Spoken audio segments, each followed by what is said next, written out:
Vamos lá, vamos para mais um vídeo, pessoal. Então vamos começar o primeiro ponto aí sobre a Confissão de Fé de Westminster. Bom, já estava até gravando, cara, mas perdi um ponto aqui, fiquei meio com dúvida e vou ter que recomeçar de novo. Então vamos lá, vamos começar aqui com o seguinte. Nós vamos começar no nosso primeiro ponto falando sobre a Confissão de Fé de Westminster, tá? É esse livro parece com esse livrinho aqui, tá? Mas tem outras versões também, tá? Você pode achar outras versões aí na internet, tanto digital quanto físico, tá? Quanto físico. Então você pode ter isso daí. É o primeiro, a gente comentou no nosso primeiro vídeo, tá? A gente já fez 4 vídeos aí. No primeiro vídeo a gente comentou que a gente ia começar a trabalhar com a Confissão de Fé de Westminster. Tá? E é maravilhoso saber que muitas pessoas têm gostado dos nossos vídeos, né? Pessoas têm trazido seus feedbacks, né? Pessoas têm acompanhado. É maravilhoso saber que tem pessoas que se importam em aprender, se importam com a palavra de Deus, têm trazido isso para dentro de si, têm estudado, têm aprendido cada dia mais, tá? É maravilhoso isso daí. Beleza, vamos lá. Então a gente vai começar a trabalhar com a Confissão de Fé de Westminster, tá? Nós vamos comentar com o nosso primeiro capítulo, tá? Nosso primeiro capítulo relacionado às Sagradas Escrituras, tá? Você pode pensar, mas nós já não falamos sobre a Bíblia Sagrada em 2 vídeos? Sim, falamos e vamos falar de novo, tá? Então, primeiro aqui nós vamos começar pelo conceito da confissão de fé, das Sagradas Escrituras. Aqui nós vamos trabalhar inicialmente no primeiro ponto, tá? Primeiro parágrafo, podemos colocar dessa forma. A necessidade da palavra, tá? Aqui o título não tem essa necessidade da palavra, mas o conceito do nosso primeiro parágrafo da Confissão de Fé de Westminster, né, nos dá esse entender a necessidade da palavra. A palavra é necessária, tá? Sem a palavra de Deus, nós não saberíamos o que aconteceu, o que acontece e o que vai acontecer, tá? A nossa fé, ela é pautada na palavra de Deus, tá? Tanto no Velho quanto no Novo. Nós entendemos que o Velho Testamento vamos dizer assim, o Velho Testamento ele não está desconexo com o Novo Testamento, tá? O Velho Testamento ele aponta para o Novo, ou seja, para a pessoa de Cristo, né? O Novo Testamento. E a referência do Novo Testamento é o Velho Testamento. Então existe um conceito cíclico, tá? Um aponta para o outro, tá? Essa é mesmo como se fosse esse desenho, assim. Cada um está apontando para um, tá? Porque, por exemplo, as profecias que existem no Velho Testamento elas se cumprem no Novo Testamento ou pós Novo Testamento, tá? E então é muito interessante a gente pensar nesse contexto, tá? E aí, um ponto aqui de atenção, tá? Coloquei aqui o desenho aqui de atenção, só para a gente entender, tá? Então, duas coisas que a gente pode pensar aqui é o seguinte: revelação geral. A revelação geral ela está relacionada à criação, tá? Ela está relacionado aos céus e à terra, à criação de Deus, à criação da humanidade, ou seja, toda a obra das mãos do próprio Deus, tá? Essa é a revelação geral. Por exemplo, quando a gente olha para o começo de Gênesis, quando Adão e Eva eles estão ali no jardim do Éden, antes da queda, tá? Antes da queda, a natureza, né, era a revelação geral, a natureza ela falava de Deus. Até fala até hoje, tá? A natureza fala de Deus, animais falam de Deus. É uma obra primorosa, tá? Então existe a revelação geral, que é sobre a criação, tá? Então a criação, tudo que existe aponta para Deus, tá? E aí, outro conceito também que a gente precisa entender é a revelação especial, tá? A revelação especial é a revelação da pessoa de Cristo Jesus, beleza? Então, um aponta para a criação, toda a obra das mãos de Deus, tá? E a revelação especial ela vai apontar para Cristo Jesus, tá? John Frame, Berkhoff, né, que eu usei aí para falar sobre esse tema no meu TCC na Faculdade de Teologia, eles vão salientar esses dois pontos. Aqui a gente coloca como um X, como se um fosse versus o outro, um contra o outro, mas na verdade não é, tá? A revelação geral ela vem antes, tá? E depois vem a revelação especial. No começo, na criação, a revelação geral ela era suficiente, mas com a queda do homem, né, a queda ali de Adão e Eva, a criação deixa de ser suficiente, as obras primorosas de Deus deixam de ser suficiente, por quê? Porque com a queda de Adão e Eva, Deus ele vai dizer que por causa do pecado do homem, a terra é amaldiçoada, tá? Então Deus ele não amaldiçoa o homem, ele amaldiçoa a terra, tá? Essa é a realidade. E aí vem a existir a revelação especial, que é aquela que aponta para Cristo, porque Cristo ele vai restaurar tudo, tá? Cristo ele vai restaurar, restaurar não, ele vai, vamos dizer assim, né? Vai existir uma nova aliança, essa aliança perene, a aliança perpétua, a aliança que não se quebra, entendeu? Por quê? Porque a aliança na criação vai ser quebrada por Adão e Eva, tá? Ali vai existir a entrada do pecado no mundo, depois Israel vai quebrar a aliança com Deus, tá? Israel vai quebrar a aliança com Deus e aí vem a necessidade da revelação especial, que é a pessoa de Cristo Jesus. Quer ver rapidamente aqui eu vou, tem um livro aqui que eu gosto muito, que eu vou mostrar para vocês. Cadê? Isso, esse livro aqui. Cara, esse livro é maravilhoso. Eu li esse livro também para o meu TCC, tá? Cara, incrível, incrível, incrível. É esse livro aqui, ó. O Cristo dos Pactos. Cara, é maravilhoso, cara. O Owen Palmer Robertson, cara, ele é um PhD aí, cara. O cara é maravilhoso, bicho. Ele é um cara muito inteligente. E ele vai fazer o seguinte: ele vai fazer uma síntese muito interessante sobre as alianças existentes, tá? Só para a gente entender aqui, ó, que ele vai mostrar, eu vou falar basicamente do índice aqui, tá? É bem interessante porque ele faz uma ligação muito interessante. Ele vai fazer o seguinte, ó, ele vai dividir o livro em 3 partes, tá? Então aí ele fala da introdução, ele vai fazer uma introdução das alianças, né, de Deus, né? Então a natureza nas alianças divinas, a extensão das alianças divinas, a unidade das alianças divinas e a diversidade nas alianças divinas, ou seja, todas as alianças de Deus com o homem, tá? Depois, numa segunda parte, ele fala da aliança da criação, tá? Criação, revelação geral. Depois ele vai falar sobre a aliança da redenção. Ele vai usar esse termo, aliança da redenção, mas ele vai falar, por exemplo, da aliança do começo, que é a aliança com Adão, que foi essa mesma que foi quebrada, tá? Que aí deixa de fazer com que a revelação geral, a criação, seja suficientemente para que aponte para Deus para existir a revelação especial, tá? E aí depois ele vai falar sobre, por exemplo, Noé, que é a aliança da preservação, tá? Por causa do dilúvio, tá? Ele vai falar de Abraão, que é a aliança da promessa. Todo mundo fala de Abraão, o pai Abraão, né? Os israelitas, os judeus falam muito de Abraão. Olha tanto para Abraão que se esquece de Jesus Cristo. Na verdade, eles nem acreditam, né? Essa é a realidade. Aí ele vai usar um tema aqui, um tópico específico sobre o selo da aliança abrâmica, que vai existindo de geração em geração. Ele vai falar de Moisés, a aliança da lei, que é a aliança do Sinai. Tá?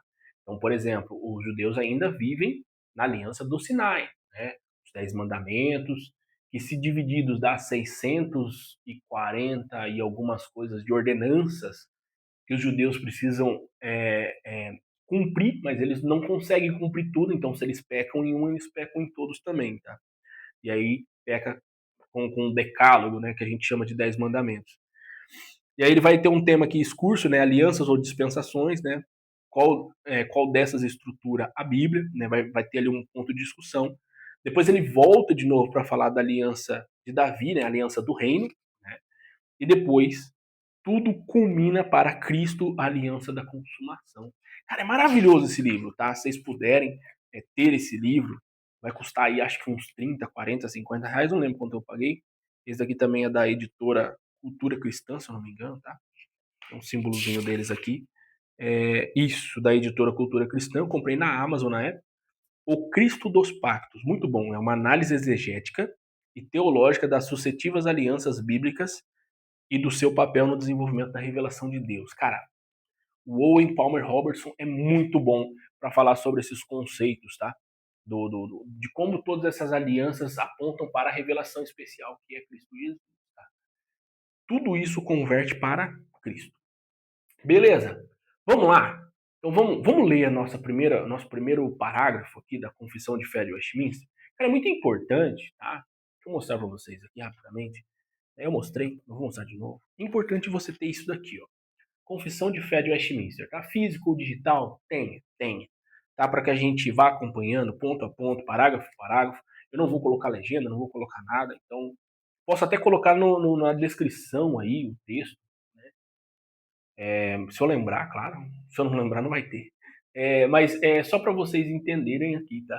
Que a gente vai trabalhar nesse conceito aqui do que a gente falou, revelação geral. Né? A gente não vai se aprofundar tanto nesse conceito, que a gente já falou a síntese dele, tá? Síntese dele. Mas aqui a gente vai, né, trabalhar com o catecismo breve, catecismo maior. Mas primeiro a gente vai ler a Confissão de Fé de Westminster, né? Precisamos ler ela. Então vamos lá, presta bem atenção aí. Se você tiver, vai acompanhando, tá? Então vamos lá. Então, o nosso primeiro capítulo das Sagradas Escrituras, vamos para o nosso primeiro parágrafo que diz assim, ó. Ainda. Opa, passei aqui, calma aí. Ainda que a luz da natureza e as obras da criação e da providência manifestam de tal modo a bondade, a sabedoria e o poder de Deus que os homens ficam inexcusáveis. Todavia, não são suficientes para dar aquele conhecimento de Deus e de sua vontade necessário à salvação. Por isso, foi o Senhor servido em diversos tempos, em diferentes modos, revelar-se e declarar à sua igreja aquela sua vontade. E depois, para melhor preservação e propagação da verdade, para o mais seguro estabelecimento e conforto da igreja contra a corrupção da carne e da malícia de Satanás e do mundo. Foi igualmente servido fazê-la escrever toda. Isso torna as escrituras sagradas indispensável, tendo cessado aqueles antigos modos de Deus de revelar a sua vontade ao seu povo. Então, basicamente, a confissão está dizendo o seguinte, olha, vamos lá, nós temos a revelação geral, tá? Aqui ele está dizendo a revelação geral, a criação, tá? Ele está dizendo isso daí. E, porém, ele também está dizendo, ó, então nós temos a revelação geral, nós temos a revelação especial. Os homens, né, que ele vai citar aqui, os homens ficam inexcusáveis, quer dizer, não há desculpa para o homem de dizer que não conhece, né, o que é o conceito da revelação geral e principalmente a revelação especial, porque está tudo escrito na palavra de Deus, tá? Esse é um parágrafo relativo a isso, tá? A necessidade da palavra de Deus. A palavra de Deus ela é muito importante, por quê? Porque ela não só fala da criação, mas ela fala de toda a história, tá? Então fica o homem inexcusável dizer, não sabia. Sabia sim, pô, se você não sabe, vai ler. Pô, vai estudar, vai aprender, tá? E aí ele vai dizer, né, então, tudo isso, né, relativo à revelação geral, não é suficiente, né? Não é suficiente para nos dar o que é necessário à salvação. Então aí o Senhor ele vai, né, vai decidir pelos seus próprios decretos, pelo desejo do teu coração de salvar a humanidade, entendeu? Revelar, entendeu? A sua vontade, que é a revelação especial que está dizendo em Cristo Jesus. Por quê? Se a gente parar para olhar as promessas, entendeu? Por exemplo, ali de Isaías e Jeremias, né, dos profetas menores, maiores, e até na história, nos Salmos vai dizer isso daí. Davi falou de Jesus Cristo.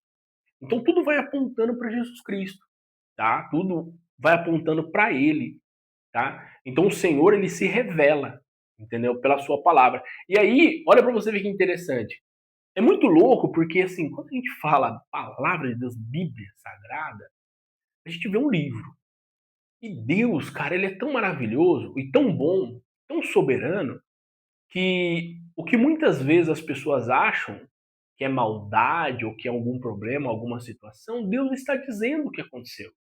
Deus ele não está escondendo da humanidade, né, o que aconteceu no passado, tá? Para tentar dizer alguma coisa do presente para o futuro. Deus está dizendo, ó, no passado foi isso, no presente está acontecendo isso e no futuro vai acontecer isso. Então Deus ele deixa tudo escrito, tá? Ele deixa tudo escrito. Para quê? Para que a igreja ela possa se nortear, tá? Ela possa se nortear, entendeu? Então há pela palavra de Deus uma preservação da verdade de que Deus trabalhou em relação ao povo de Israel, os povos ao seu redor, por causa de todas as guerras, todos os problemas, e como Deus também não somente batalhou por Israel contra esses povos, como também levantou esses povos para combater Israel por causa do seu afastamento, né?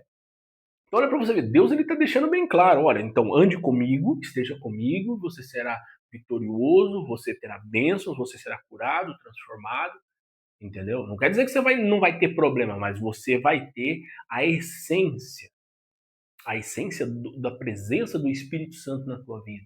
Então, mesmo que você passe por todas as situações contrárias na tua vida, você terá a presença do Espírito Santo, aquele que norteia, entendeu? Para Cristo Jesus e para a vida com Cristo. Então, você não precisa ter problema, você não vai precisar pensar no problema, você vai viver uma vida.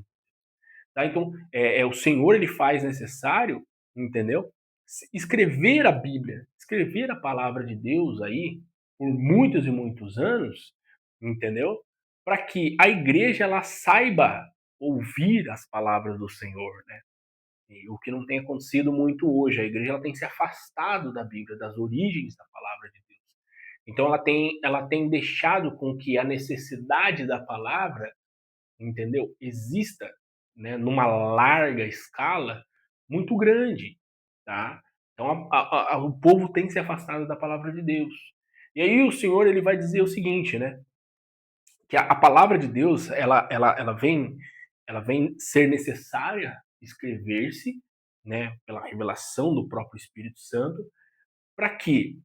Né, para que haja um conforto na igreja contra a corrupção da carne e malícia de Satanás e do mundo, tá? Então olha para você ver, a palavra de Deus ela tem um propósito, né? Testemunhar da pessoa de Deus, de Cristo, do Espírito Santo, ser para nós o nosso livro de cabeceira, o nosso livro que tem que ser lido todos os dias, vivido todos os dias, tá? É um livro que a gente abre, a gente lê, a gente fala como eu sou mal.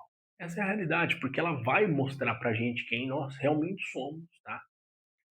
Entendeu? Então, e aí por isso ela deixa, ela se torna indispensável para o cristão. A Bíblia Sagrada é indispensável, tá? A gente pode ter vários livros aqui, a gente pode ter muitas literaturas, mas a palavra de Deus ela tem que ser única, tá? Nenhum desses livros que eu tenho, por exemplo, aqui, adiciona nada na Bíblia, tá? Na verdade, a Bíblia é quem adiciona conteúdo para ela. E se qualquer livro que tiver aqui ele distorce ou se distancia de alguma coisa da palavra de Deus, é melhor a fogueira, entendeu? É melhor a fogueira, melhor o lixo, porque, beleza, a gente pode até dialogar com eles e apontar alguma coisa, usar esse livro como vamos dizer assim, um material de estudo de dizer, olha, o escritor está errado nesse ponto, naquele ponto e outro ponto, mas não é um livro bom de indicação também, tá? E aí o Senhor, vamos dizer assim, né, nos seus antigos modos, quando ele diz os antigos modos de Deus revelar a sua vontade ao seu povo, era por quê? Porque Deus falava com as pessoas, como falou com Abraão, com Isaac, com Jacó, ele falava com os profetas, tá? Ele falava com Moisés. Então cessa, né, esse tempo aí com a pessoa de Jesus Cristo, porque vem o Senhor, ele vai para Deus, ele envia o Consolador e agora o Consolador ele ministra o coração do ser humano. Então, a partir desse momento, né, já não existe mais a necessidade de Deus revelar-se, chamar o fulaninho tal. Por exemplo, isso acontece muito em igrejas pentecostais, aí, neopentecostais. Deus mandou falar. Deus não mandou falar nada. O que Deus manda falar está na palavra dele. Não quer dizer que Deus não possa usar uma pessoa. Não é isso que eu estou dizendo. Mas a maioria de Deus mandou falar, Deus está dizendo. É balela, tá? Fuja desse tipo de coisa, tá? Questione, né? Questione, porque muitas vezes daí é mais do coração humano do que realmente Deus usando. Claro, Deus pode usar quem ele quiser. Deus usou uma mula para falar com Balaão, essa é a realidade, né? Deus usou uma planta ali para Jonas para dizer, irmão, você não plantou nada, você está reclamando que a planta morreu, e tu louco querendo passar peixeiro em todo mundo de Nínive, querendo que eu destrua a cidade, e tu tá se preocupando com isso? Quem plantou fui eu, quem regou fui eu, você tá preocupado por causa de quê? E Jonas bravo, né? Ah, Senhor, por quê? Né? Então, assim, para a gente entender esse tipo de situação. Então, cessa esses modos antigos e aí inicia-se novos modos. O que é os novos modos? A palavra de Deus. Acabou. A palavra de Deus é a única, perfeita e infalível. Tá? Acabou. Não tem mais nada do que a gente inventar para esse conceito, tá? Então vamos lá, vamos entender um pouco das nossas referências aqui. Aqui ele divide o parágrafo, tá, em 5 possibilidades, tá? Então eu vou ler o parágrafo, a parte do parágrafo, e a gente vai ler as referências. Tá? Então a primeira parte diz assim: ainda que a luz da natureza e as obras da criação e da providência manifestam de tal modo a bondade, a sabedoria, o poder de Deus, que aos homens ficam inexcusáveis. Ponto. Vamos ao nosso primeiro conceito de referência, tá? Que é o ponto 1, que ele diz assim, referência bíblica que ele vai dizer, tá? Eu deixei aqui, tá? Só pra gente dizer aqui, ó. Não. Ah, não. Nesse daqui é dos catecismos, viajei, tá? Mas ele vai ter, provavelmente pode ser que tenha algum repetido aqui, mas não é nada não. Vamos lá. Romanos 2, 14, 15, ele vai dizer, quando, pois, os gentios que não têm lei procedem por natureza de conformidade com a lei, não tendo lei, servem eles de lei para si mesmos. Estes mostram a norma da lei gravada no seu coração, testemunhando-lhes também a consciência e os seus pensamentos, mutuamente acusando-se ou defendendo-se. A gente entende que a lei ela vem para descortinar, tá, o pecado que existe em nós. Essa é a realidade. Então, Paulo aí ele vai dizer, né, os gentios que não têm lei, né? Então, eles procedem em conformidade com a lei, tá? Mas não têm lei. Olha que louco, né? Então, eles servem de lei para si mesmos. Então, basicamente é como se Paulo estivesse dizendo aqui que o homem está servindo de lei para si mesmo. Então, o homem ele coloca a sua própria definição do que é certo e o que é errado, tá? O que é certo e o que é errado. Então, aí ele vai falar, né? Esses mostram a norma da lei gravada no seu coração. Então, é o desejo do ser humano. É o pecado que existe no coração do ser humano que para ele se torna uma lei, tá? Então, vamos lá. Em Romanos 1, 19 e 20 diz, por enquanto, o que de Deus se pode conhecer é manifesto entre eles, porque Deus lhes manifestou.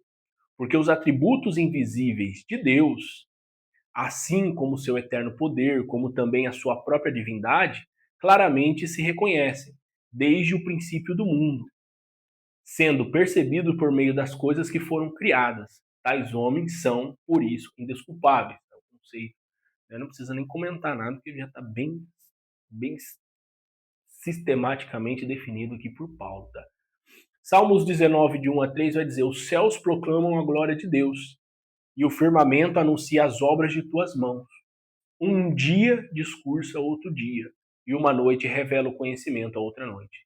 Não há linguagem, nem há palavras, e deles não se ouve nenhum som. Romanos 1,32 vai dizer: ora, conhecendo eles a sentença de Deus, de que são passíveis de morte, os que tais coisas praticam. Não somente as fazem, mas também aprovam os que assim procedem. Tá? Romanos 2,1 vai dizer: portanto, é indesculpável, ó homem, quando julgas quem quer que sejas, porque no que julgas o outro, a ti mesmo te condenas, pois praticas as próprias coisas que condena. Então aí dizendo, né, basicamente Paulo aí está dizendo que o homem fica indesculpável, tá? O homem fica indesculpável de não conhecer, né, todas as coisas de Deus, todas as obras, as grandes maravilhas de Deus através da tua palavra, tá? E por isso, né, o homem muitas vezes ele vai julgar, né, as outras pessoas, mas ele está se autocondenando, porque ele está praticando a mesma coisa, as coisas ruins que existem neste mundo. Tá? E aí o segundo ponto ele vai dizer, né, todavia não são suficientes para dar aquele conhecimento de Deus e de sua vontade necessária à salvação. Tá? Esse segundo ponto, ele vai dizer em 1 Coríntios 1,21, visto como, na sabedoria de Deus, o mundo não conheceu por sua própria sabedoria. Aprove Deus salvar os que creem pela loucura da pregação.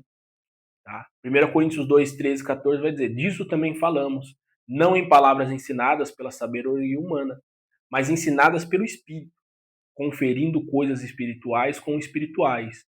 Ora, o homem natural não aceita as coisas do Espírito de Deus, porque eles são loucura e não pode entendê-las, porque elas se discernem espiritualmente. Cara, muito louco isso daqui, cara.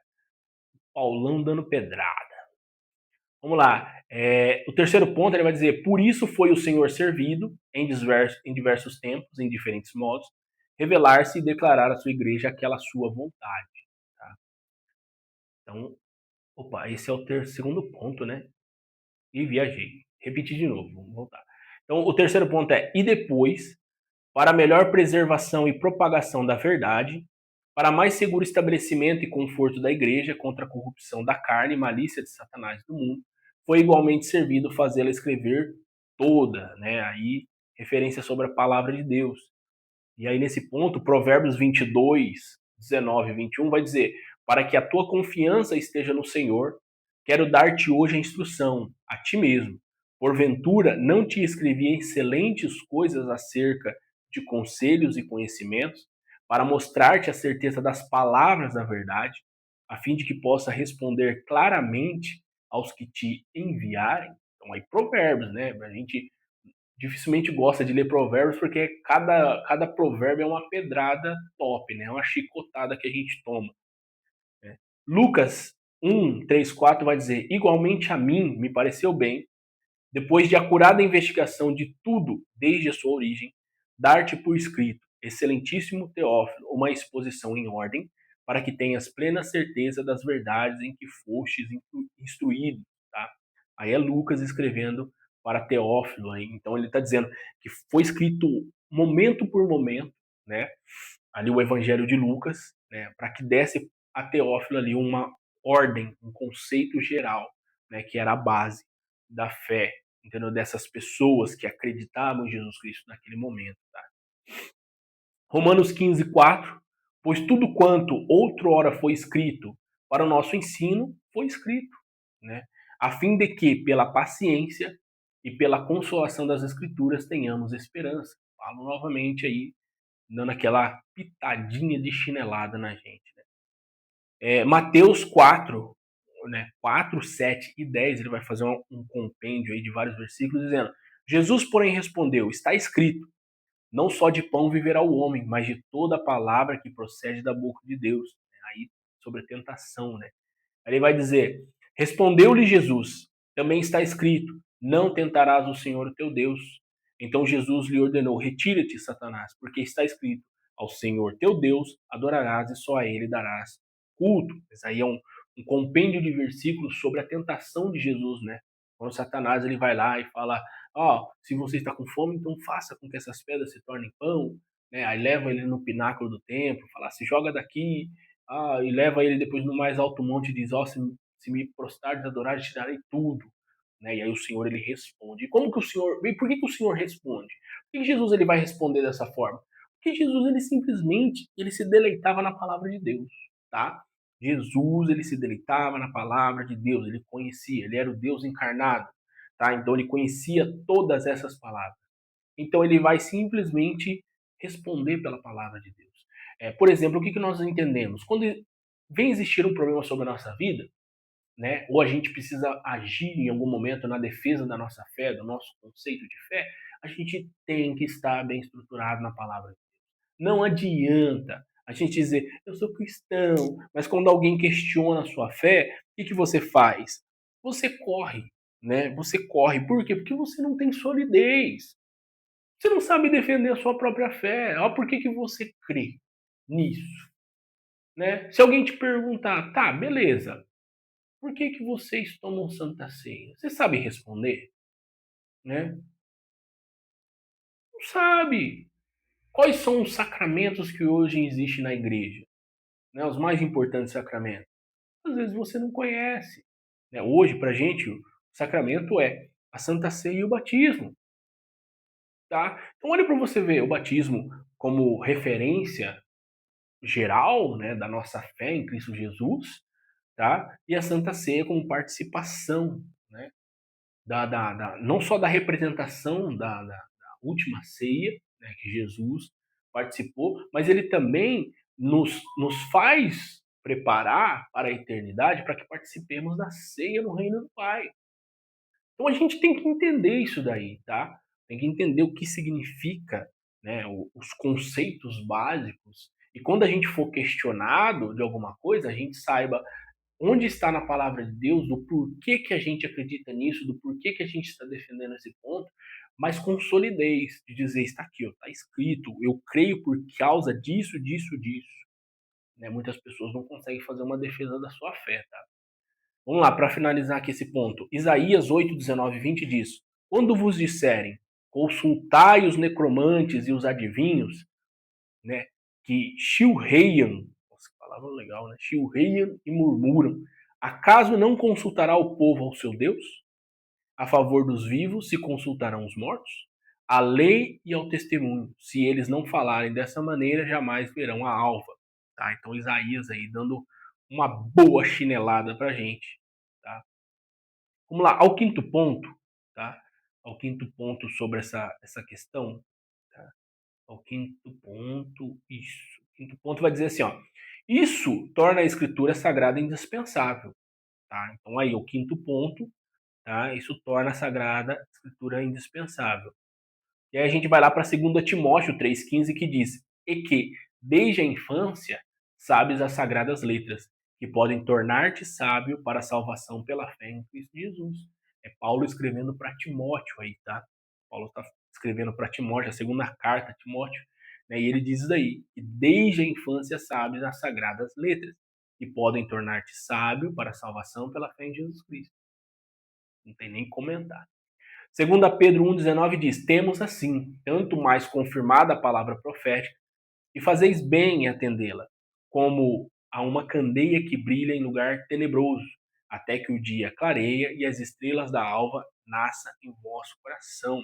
Então a palavra de Deus tem que ser como uma candeia, tá? Ela tem que ser colocada no mais alto lugar, né? Por exemplo, o pessoal mais antigo vai lembrar, quando a gente, não precisa nem ser tão antigo, na sua casa, quando você olha para cima, você vê um bico de luz. A gente fala um bico de luz, né? Mas a luz ela está instalada no centro, então ela ilumina toda a sala. Essa luz ela está iluminando tudo isso aqui. Ela é necessária. Mas se eu fizer isso daqui, ó que bonito que fica. Escuro. Fica escuro, tudo escuro. Mas eu acordo, ó. Aí eu liguei, ficou bonito. A palavra de Deus ela é isso para nós. Ela tem que ser isso na nossa vida, no nosso pessoal, no nosso particular, na nossa vida familiar, na nossa comunidade e para todo mundo, tá? É isso que tem que ser a palavra de Deus, tá? Vamos lá, para nós finalizarmos aqui a confissão de fé de Westminster, toma muito tempo aí. O sexto ponto diz assim, ó, e tendo cessado aqueles antigos modos de Deus revelar-se, a sua vontade ao seu povo, tá? Então, o sexto ponto, confirmando isso daí, Hebreus de 1 a 2, aí ele vai dizer, havendo Deus outrora falado muitas vezes e de muitas maneiras aos pais pelos profetas, nesses últimos dias nos falou pelo Filho, a quem constituiu herdeiro de todas as coisas, pela qual também fez o universo. Olha que interessante, mano, o escritor de Hebreus aí dando aquela chinelada top, tá? Para gente sobre esse conceito do que é o primeiro ponto da confissão de Westminster, que é relacionado às Sagradas Escrituras. E aí a gente entende qual que é a necessidade da palavra de Deus, tá? Então é isso que a gente tem que entender, tá? A palavra de Deus ela é importante, né? Ela é infalível, né? Ela é muito necessária para nós, tá? É como o sangue que corre em nossas veias. Beleza? Vamos lá, vamos pular rapidamente aqui só para a gente relembrar, tá? Para a gente relembrar, então sobre as Sagradas Escrituras, a gente tinha usado a Confissão Breve de Westminster, tá? Catecismo Breve, confissão, pô. Catecismo Breve, né? A pergunta 2, tá? A gente usou a pergunta 2, tá? Eu não vou reler ela novamente, mas é só para a gente lembrar. Marca aí no seu caderninho, marca aí na sua folhinha, né? No seu computador, no seu notepad, qualquer que seja. Pergunta 2 para relembrar. Aí você vai lá e você vai ler a pergunta 2. E aí nós vamos fazer um desbravamento aqui maneiro, tá? Coisa rápida aqui pra gente não tomar muito tempo. E se estiver tomando muito tempo também, fique feliz em dividir o vídeo em momentos para você ir assistir, tá? A gente tem tempo. Não precisamos se desesperar, não. Então, para desbravar, a gente vai ler aí a primeira pergunta do Catecismo Breve, tá? E nós vamos ler também a segunda pergunta do Catecismo Maior de Westminster, tá? Então, a gente vai fazer esse desbravamento agora, tá? Para a gente entender isso daí, tá? Que é muito interessante, é uma ligação que a gente precisa fazer, tá? Para a gente sempre ter o conceito do catecismo maior, do catecismo breve, relacionado principalmente à confissão de Westminster, de como todos esses assuntos estão, né, bem solidificados, tá? Para o nosso conhecimento, beleza? Então, a primeira pergunta do catecismo, o breve catecismo de Westminster, diz assim: qual é o fim principal do homem? Já parou para pensar nisso aí? Qual é o seu fim principal? O catecismo ele vai responder, né? O fim principal do homem é glorificar a Deus e alegrar-se nele para sempre. Tá? E como que a gente conhece de Deus? Tcharam! Ih, caramba, cadê? Aqui. É isso. Sagradas Escrituras, meu amigo. É assim que a gente conhece a Deus. É assim que a gente vê a necessidade de aprender do Senhor. É aqui que a gente vê a necessidade de orar. É aqui que a gente vê a necessidade de tomar vergonha na cara. Tá? Deixa eu ver se tá gravando ainda. Ainda bem. Tá gravando. Essa é a realidade. Tá aí, o fim principal do homem é glorificar a Deus e alegrar-se nele para sempre. E aí vamos às referências. Ó, que gostoso. Referências. Romanos 11:36 vai dizer: dele e por meio dele e para ele são todas as coisas. A ele, pois, a glória eternamente. Amém. Tem um hino que a gente gosta muito, uma canção pop, né, que a gente fala: a ele a glória. Cara, maravilhoso. Eu não sou bom com cantoria, não, mas é isso aí. Você sabe qual que é. É famoso aí. 1 Coríntios 10:31 diz assim, ó: quer comais, quer bebais, ou façais qualquer outra coisa, fazei tudo para a glória de Deus. Quer ler, quer ouvir, quer assistir, quer tocar um instrumento, quer jogar seu videogame, faça para a honra e glória de Deus, tá? Essa é a realidade. Salmo 73, 25, 26 diz assim, ó: quem mais tenho eu no céu? Não há outro em quem eu me comprazo na terra? Ainda que a minha carne e o meu coração desfaleçam, Deus é a minha fortaleza. Quer dizer, Deus é a fortaleza do meu coração e a minha herança para sempre. O salmista aí, ó, dando um relembro pra gente, tá? Isaías 43:7 diz: a todos os que são chamados pelo meu nome e os que criei para minha glória e que formei, fiz. Aí seria o Senhor dizendo, né? Então eu faço todas as coisas para a minha glória. Acabou. Esse é o assunto. Romanos 14:7, 8 diz: nenhum de nós vive para si mesmo. Ó, o Paulão aí, ó. Paulão já tirou a chinela aqui, ó. Nenhum de nós vive para si mesmo, nem morre para si, né? Porque se vivemos, para o Senhor vivemos. Se morremos, para o Senhor morremos. Quer pois vivamos ou morramos, somos do Senhor. Tá, olha que louco. Nossa, chega a cantar o chicote, o Beto Carreiro nas costas. Efésios 1, 5, 6 diz: nos predestinou para ele, para a adoção de filhos por meio de Jesus Cristo, segundo o beneplácito da sua vontade, para louvor da glória da sua graça, que ele nos concedeu gratuitamente no amado, ou seja, em Cristo Jesus. A vontade de Deus é plena, perfeita e eficaz.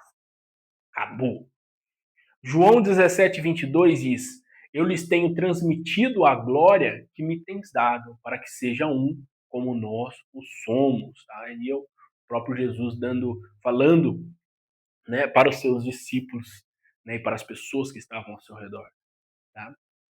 João 17:24 também, 24, vai dizer: Pai, a minha vontade é que onde eu estou, estejam também comigo os que me deste, para que vejam a minha glória que me conferiste, porque me amaste antes da fundação do mundo. Olha o Senhor Jesus falando uma coisa muito louca, porque a gente entende que o mundo, né, foi criado e Jesus estava participando dessa criação. E o Senhor o amou naquele momento, né? Porque parte dele. A gente já estudou isso daqui. A Trindade ela conecta, ela tem uma conexão, ela se conecta. Deus com Filho, Deus com Espírito Santo, Espírito com Filho, Filho com Espírito. É a matemática de Deus, que um mais um mais um é três. Tá? É perfeito. E tudo se torna um novamente, porque é o próprio Deus, é a raiz, é o próprio Senhor. Tá? Vamos lá. E aí, para finalizar, Isaías 61:3 diz assim, ó, e a pôr sobre os que em Sião estão de luto, uma coroa em vez de cinzas, olhos de alegria em vez de pranto, vestes de louvor em vez de espírito angustiado, a fim de que se chamem carvalhos de justiça, plantados pelo Senhor para a sua glória. Eu quero ser um carvalho de justiça plantado pelo Senhor. Nossa, que louco, bicho. É muito louco, sabe? Então é isso que a gente tem que entender, pessoal.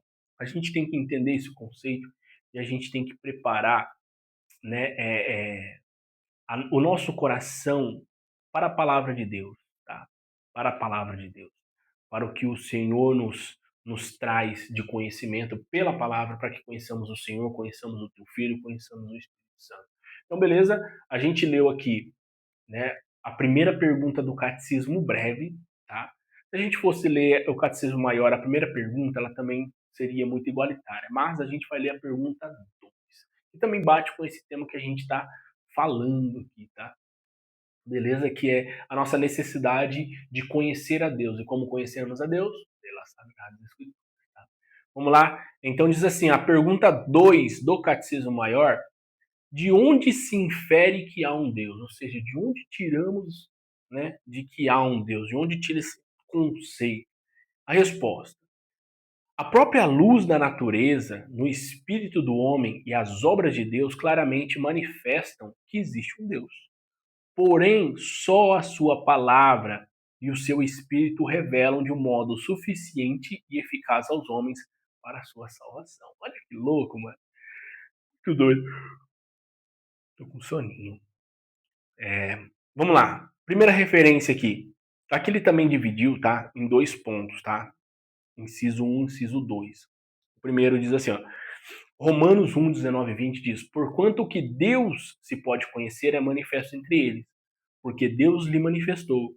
Porque os atributos invisíveis de Deus, assim o seu eterno poder, como também a sua própria divindade, claramente se reconhece, desde o princípio do mundo, sendo percebidos por meio das coisas que foram criadas. Tais homens são, por isso, indesculpáveis. A gente leu na Confissão de Fé de Westminster. Então, olha que louco. Conexões, conexões. Segundo ponto, né? Então, porém, só a sua palavra e o seu espírito o revelam de um modo suficiente e eficaz aos homens para a sua salvação. 1 Coríntios 2, 9 e 10 diz: mas, como está escrito, nem olhos viram, nem ouvidos ouviram, nem jamais penetrou em coração humano o que Deus tem preparado para aqueles que o amam. Mas Deus nolo revelou pelo Espírito, porque o Espírito a todas as coisas perscruta, né, até mesmo as profundezas de Deus. Né? O Espírito, esse Espírito é o Espírito de Deus, tá? É o Espírito do Senhor, é o Espírito com E maiúsculo, tá? Não é o Espírito com E minúsculo. Quando a palavra de Deus ela traz Espírito com E minúsculo, é o nosso, tá? Nós precisamos, por exemplo, ter um Espírito forte, ou seja, ter uma força em nossa vida, é o nosso Espírito, tá? Mas quando vem com um Espírito maior, é o Espírito de Deus, tá? E aí, 2 Timóteo 3, 15 e 17, vai dizer, e que, desde a infância, nós acabamos de ler isso mesmo, mas vamos ler de novo. E que, desde a infância, sabes as sagradas letras, que podem tornar-te sábio para a salvação pela fé em Cristo Jesus. Toda a Escritura é inspirada por Deus e útil para o ensino, para a repreensão, para a correção, para a educação na justiça, a fim de que o homem de Deus seja perfeito, né? De que o homem de Deus seja perfeito e perfeitamente habilitado para toda boa obra. Paulo escrevendo para Timóteo, a gente leu a primeira parte, mas aqui vem, né, todo o conceito que a palavra de Deus ela é útil, né, para ensino, repreensão, correção, para educação. Tá? A palavra de Deus nos fala de Deus. Deus é bom, Deus é perfeito, Deus é justiça, Deus é amor. Né? Então a palavra de Deus fala de Deus. A palavra de Deus é é bem interessante. A palavra de Deus fala de quem? De Deus. E aí nós conhecemos quem é Deus. e conhecendo quem é Deus, nos é revelado o Filho, tá? Porque é ele quem nos faz aqui o mediador, ele é o mediador, é ele quem nos dá a possibilidade de nos achegarmos ao céu, tá? Pela cruz, tá? Pela morte sacrificial, pelo sangue derramado na cruz. Então, e nós só podemos também saber isso aí pela presença do Espírito Santo, que é aquele que nos confirma.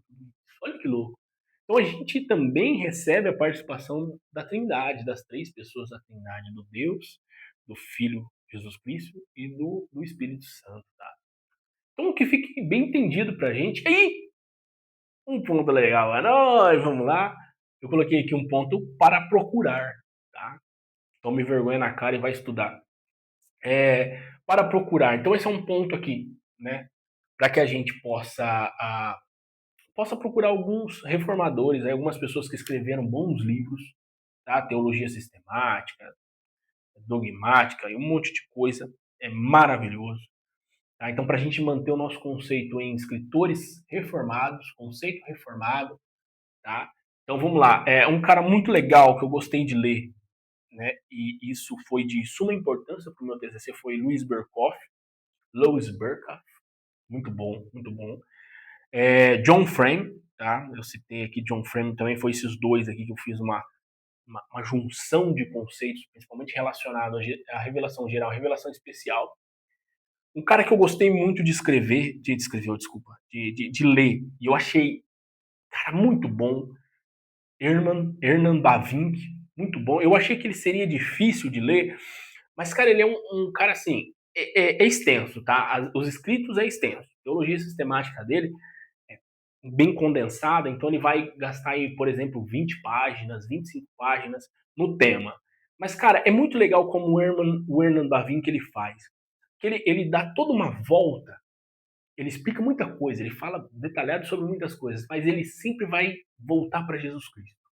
Cara, é maravilhoso, bicho. Enquanto o Luiz Berkoff, o John Frame, ele vai fazer uma síntese um pouco diferente, ele vai falar sobre o assunto, ele vai falar sobre Cristo, mas ele vai falar um pouco mais sobre o assunto. O Hernan Bavinck, ele vai falar sobre o assunto, mas ele, em algum momento, ele vai dar marcha ré e vai voltar para Cristo. Ele vai fazer a virada na esquina, ele vai fazer um retorno e vai voltar para Cristo Jesus. Ele é muito cristológico. Não que os outros caras não sejam, mas ele é muito. 20 páginas, você pode ter certeza que em algum momento ele vai voltar para Cristo. Né? E aí ele começa. Aí às vezes, sabe o que vai parecer? Que você está lendo capítulos muito semelhantes. Ah, mas parece que eu já li isso. Não é. Você não leu. É o conceito do Hernan Bavinck. Ele é dessa maneira, os escritos dele é dessa maneira.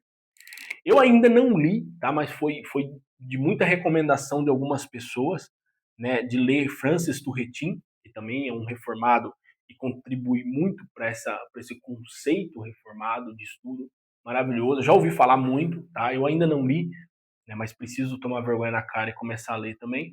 E Charles Hodge, né? Charles Hodge, eu também não li Charles Hodge, mas já tenho material aqui preparado para estudo.